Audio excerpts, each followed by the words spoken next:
We are now in a position to go to the second formulation, the perhaps most commonly used formulation of hierarchical models for binary or otherwise non-Gaussian data, and that is the generalized linear mixed model.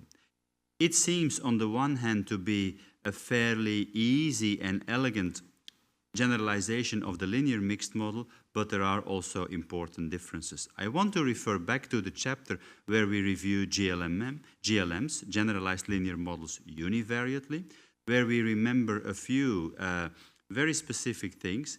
One, there is a mean variance relationship. Two, the variance is therefore non-constant if the mean is not constant. It's nonlinear. The model is actually nonlinear. There is no intuitive automatic generalization of the univariate logistic or univariate Bernoulli distribution to the multivariate version, etc., etc.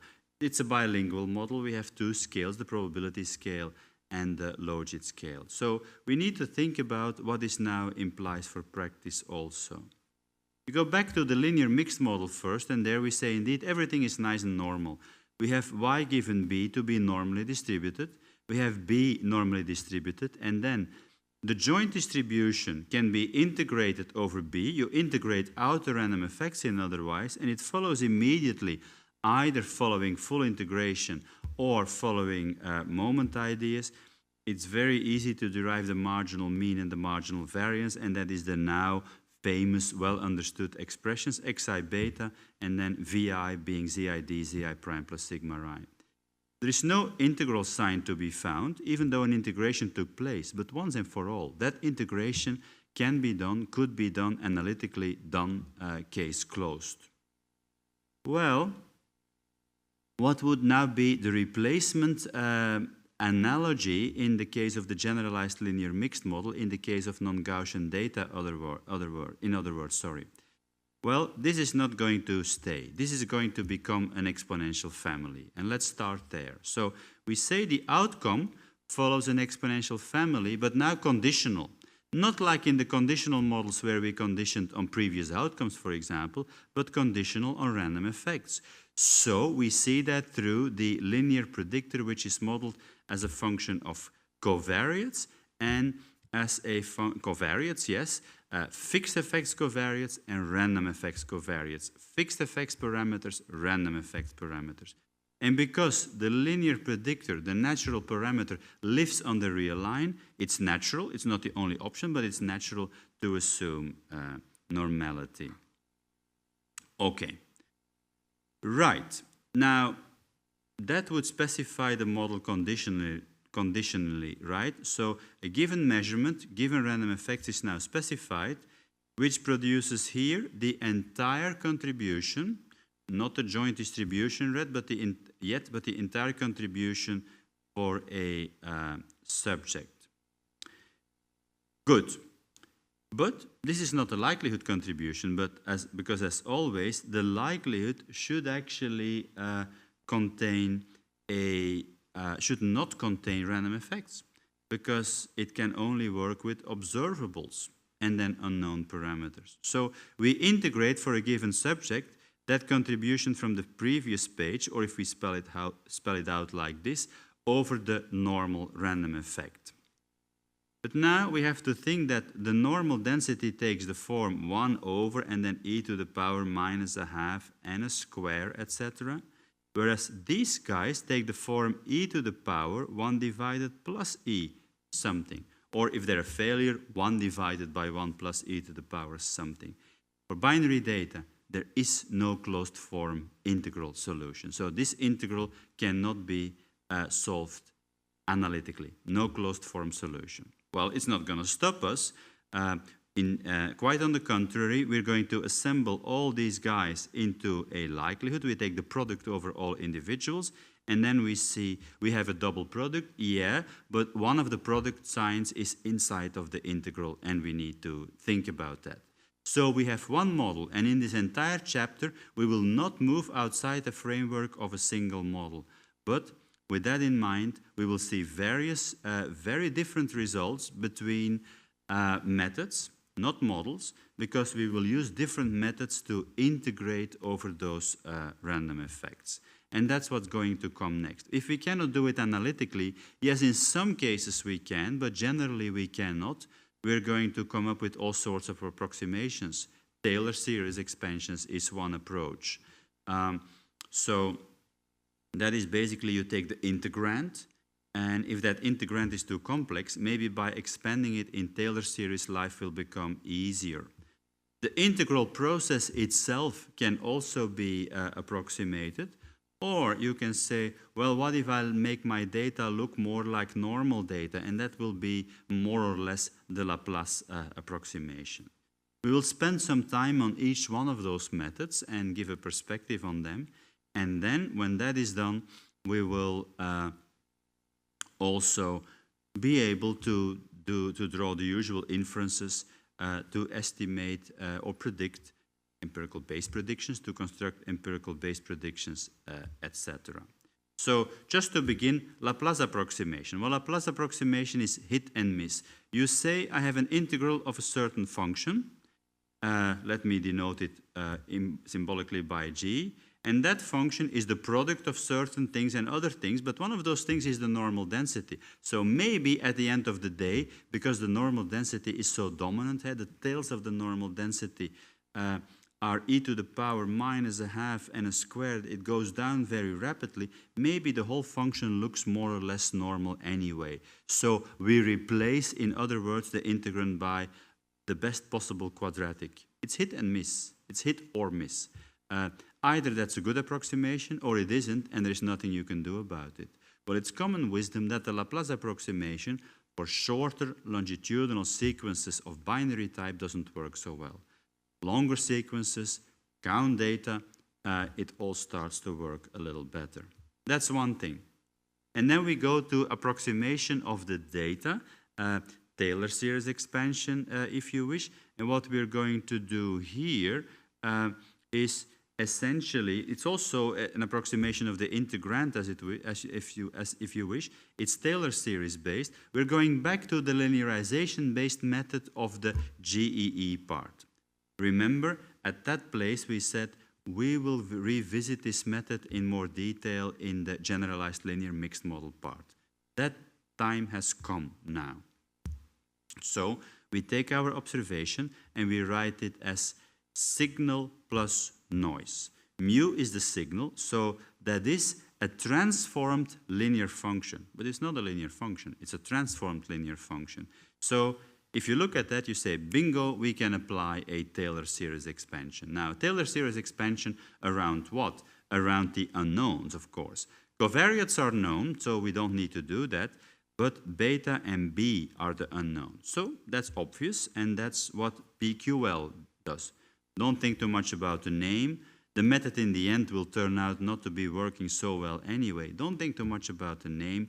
We will deal with that later. But then you say, hey, wait a minute. Beta, there is only one beta, but B, there is a B for every subject specifically. So B hat needs to be estimated over and over again, whereas beta hat, in an iterative process, you would just plug in the current estimates. You estimate beta hat at this stage, and you throw it in for all of the subjects, but the BI hats need to be predicted for every subject separately, and that's why people have thought of simplifying that part of the model formulation, that part of the Taylor series, and do a second simplified expansion around 0. Okay, so how does this work? Well, we know how a Taylor series works. We say the outcome, the model, the outcome is written as h of plus epsilon, but now we're going to do a Taylor series expansion. Zeroth order is the function evaluated in the current parameters. First order, where you get a derivative, and then with the chain rule, there is an x and there is beta minus beta hat.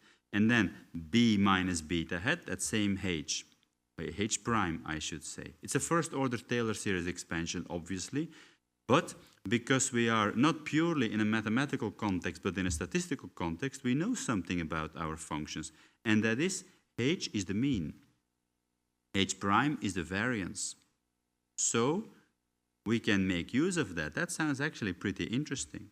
So what we're going to do now is we will fill in that information, mu and v, and then we actually vectorize it. You can just as well at this point write it as a vector, and then we get this approximate model.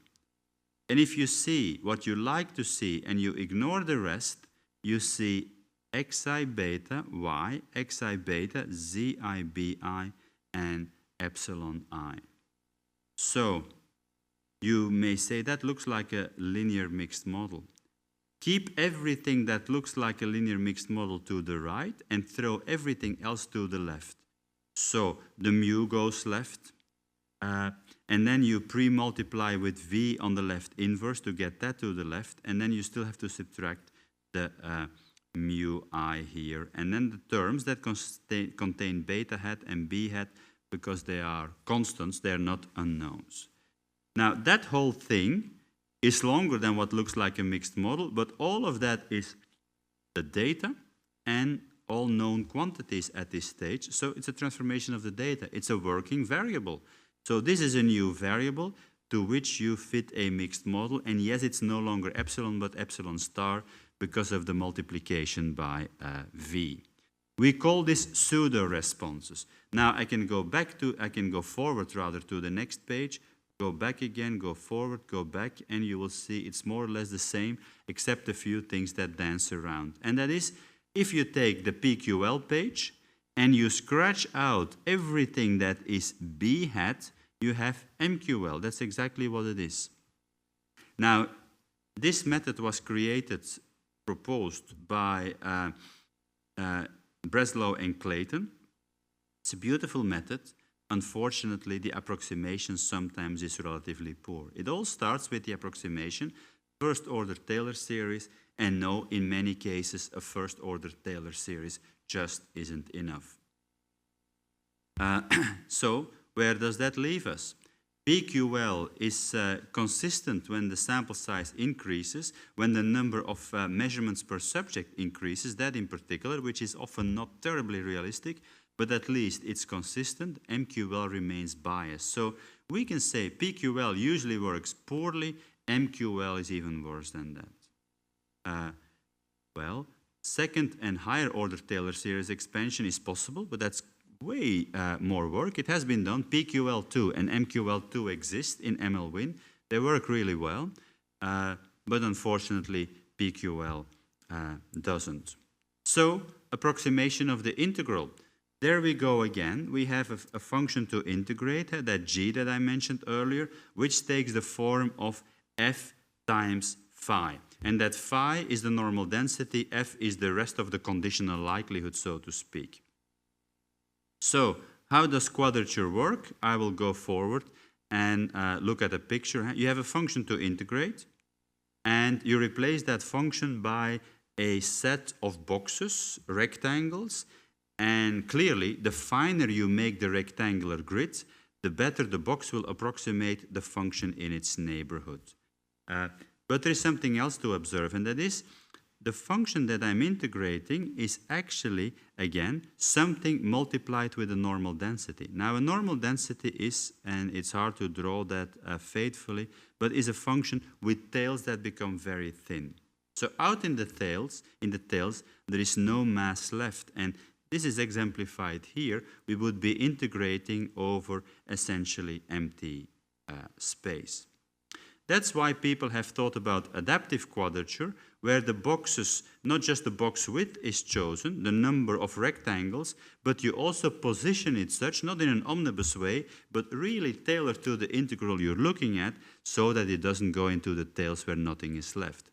Now we know we're not integrating a normal density, we're integrating a normal density multiplied with something else. But think about what you multiply it with. It is, in the binary case in particular, a product of probabilities. So all that's going to happen is that the thin tail is going to get even thinner. So therefore, we shouldn't worry too much about that. Really, it is a clever thing to exclude outer space where there is a vacuum, where there is no mass to be found. We call that adaptive quadrature. So quadrature in general, it's an old name. That's what people used to use at some point to refer to numerical integration. Huh? And what you basically have to define is, well, where do you put your grid lines and how tall is going to be the box? And that is what is done with these weights. We, as a user, we can choose between adaptive and non-adaptive. Adaptive being better, stabler, more convergent, but also more expensive by every step. So it may take a little longer. We choose that, and we choose the number of quadrature points. The higher, the better. Now, the same with PQL. Yeah. But if you fit PQL and it doesn't work, and you say, oh, I'll do PQL too, I'm sorry, it may not be implemented in your package. But a good package that does do numerical integration, if Q is equal to 20 doesn't seem enough, insert Q is equal to 30 and run the program again. That's it. It may take a while, but it's very easy to program. All right. So this is essentially what is summarized here. Huh? Adaptive quadrature is more time-consuming, but is often better. That's why we sometimes start with non-adaptive quadrature. When we get reasonable convergence, but not quite, what we then do is we take these final values as starting values for another round of adaptive Gaussian quadrature, and that may not take as many iterations anymore. Time to illustrate it on the toenail data set. You can guess what the model is going to look like. Huh? Treatment time, treatment by time interaction, but now also a random intercept. Okay, the first thing we are going to do is the quadrature. So we have at the top non-adaptive quadrature. So Gaussian quadrature, that always means no add, non-adaptive quadrature. At the bottom, we do have adaptive quadrature, and we get a number of results here, because from left to right, we let the number of Q points increase. First and foremost, we should not do what some people sometimes do and start to look at the likelihoods and say, hey, I'll choose the model with the highest likelihood. No. That's what you do to compare different nested models. All of these, so the 1, 2, 3, 4, 5 times 2 is 10 different models, all are the same model. The only difference is the parameters are estimated to varying degrees of accuracy because of the numerical integration. It's not a statistical comparison, it's a numerical comparison. So we're not looking at the model with the largest treatment effects or with the highest likelihood or whatever. We look at the model that seems to have converged best. Well, clearly, you don't need to look much further. If you use adaptive quadrature and you take Q is equal to 20 and Q is equal to 50, you get the same results. Well, if you look hard, you will see that there is a 4.01 and a 4.02, but I think that convergence is good enough and quite different from what you would get in the worst case, non-adaptive quadrature with Q is equal to 3. So, if you ask the question, in my example, if you think I cannot start because I don't know the number of quadrature points, I don't know neither, you just start. 5, 10, 15, 20, you do a numerical sensitivity analysis. But my software package defines it for me. Don't rely on it. It may often be very poor. SAS also does that. But you keep control over the number of quadrature points. You decide it yourself by comparing subsequent numbers.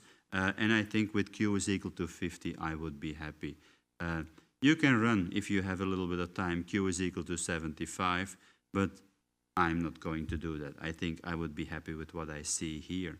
It's clear that the convergence for higher number of quadrature points takes much longer for Gaussian quadrature. Eventually it would also converge, but look at that. It's okay for Q is equal to 50, but really not at the place where we would like to be. Okay, and for Q is equal to 3, look at the treatment effect. It looks here, this is non-significant, and here it's significant. And that's actually true. So if you go for the worst case, Q is equal to 3, non-adaptive, p-value 0.08. If you go for Q is equal to 50, adaptive, p-value is 0.02. So therefore, no. You go for convergence first. Don't do any inference, any interpretation. It may mean, like in this case, that you're lucky that something in which for poor choices would be non-significant becomes significant.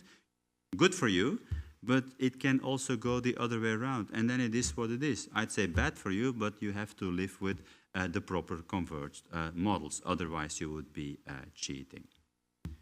What about the other methods, PQL and MQL? So let's rewrite the model a little bit in terms of intercepts and slopes. So the intercept and the slope for group A, the intercept and the slope for group B. Quadrature is the norm, right? We have seen that Gaussian, adaptive Gaussian quadrature with a high number of quadrature points converges well and actually becomes as good as what you would get had there been a proper analytical integration, which doesn't exist.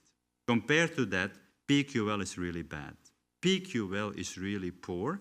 You see, for example, the variance. People have asked in the past, hey, wait, are you sure you're estimating the variance and not the standard deviation? Yes, we're sure. We're estimating the variance and not the standard deviation.